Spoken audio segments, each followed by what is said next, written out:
L'indicateur numéro 4 du référentiel qualité, pour votre audit Calliope, cet indicateur 4 est indispensable, c'est le premier maillon dans la chaîne de l'ingénierie pédagogique. Alors on sort là du critère 1 et des indicateurs 1, 2, 3 et de la communication et on rentre vraiment dans le besoin du bénéficiaire, le besoin de votre client. Donc on va vraiment parler de l'analyse du besoin dans cet indicateur numéro 4.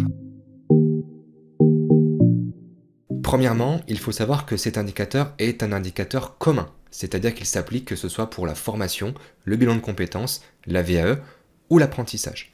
L'objectif de cet indicateur est que vous allez devoir analyser le besoin du bénéficiaire en lien avec l'entreprise ou le financeur concerné, en fonction du projet du bénéficiaire. Par rapport au niveau attendu, le niveau attendu c'est toujours un petit peu différent de la définition. Le niveau attendu et donc ce que l'auditeur va aller vérifier, c'est comment vous démontrez que le besoin du bénéficiaire est analysé en fonction de la finalité de la prestation. Le but, toujours pour avoir une prestation qui soit la plus en adéquation possible avec les besoins du bénéficiaire. Alors, ça va se matérialiser aussi, ça, par plusieurs obligations spécifiques. On va revenir dessus tout à l'heure sur la grille d'audit Apollo. On a une obligation spécifique pour le handicap, ça c'est une nouveauté par rapport à la V8 de fin 2023. On a également une petite précision pour les formations par alternance, et puis une obligation spécifique pour les bilans de compétences.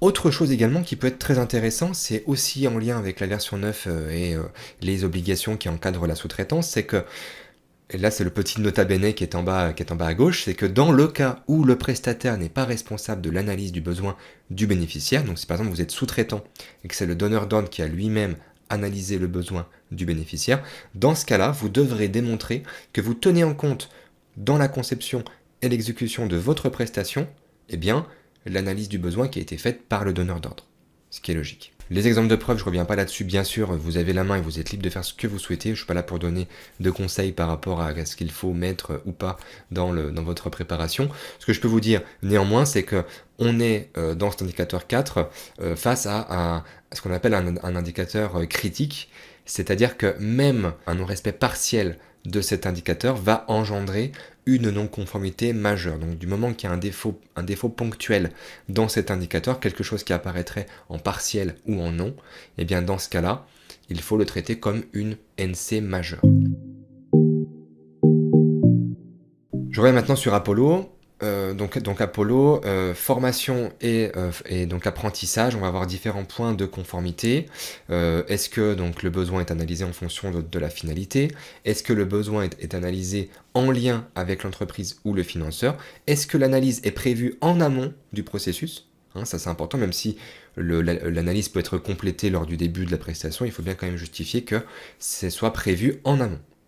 Et enfin, est-ce que l'analyse des besoins intègre la vérification des missions proposées par l'entreprise avec le diplôme ou la certification professionnelle, ce qui est logique. Vous avez un bénéficiaire qui a un besoin X, vous lui proposez une certification Y, c'est pas logique. Donc dans ce cas-là, l'auditeur va aller vérifier la cohérence entre le besoin du bénéficiaire et ce que vous allez lui proposer en termes de certification.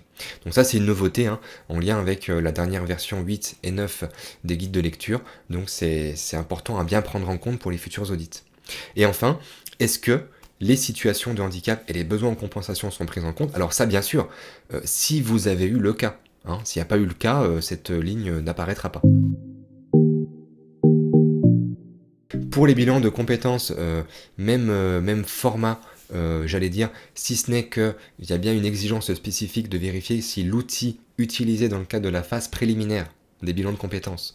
Donc ça vous parle, normalement, en phase préliminaire, en bilan de compétences, c'est quelque chose qui est bien encadré. Il y a 3 phases dans un bilan. Là, on vous parle de la première phase. Celle-ci doit déboucher sur la co-construction d'un programme personnalisé avec le bénéficiaire. On est toujours dans une approche d'adaptation, d'analyse, pour proposer la meilleure prestation possible. Et pour la VAE, on est en fait sur les 3 exigences de base. Donc, est-ce que le besoin est analysé? Est-ce que les situations de handicap sont prises en compte? Donc rien de plus sur cet indicateur. Merci de votre écoute, je vous retrouve pour les prochaines vidéos et n'hésitez pas à vous abonner pour en savoir plus sur les autres indicateurs du référentiel Calliope. Merci.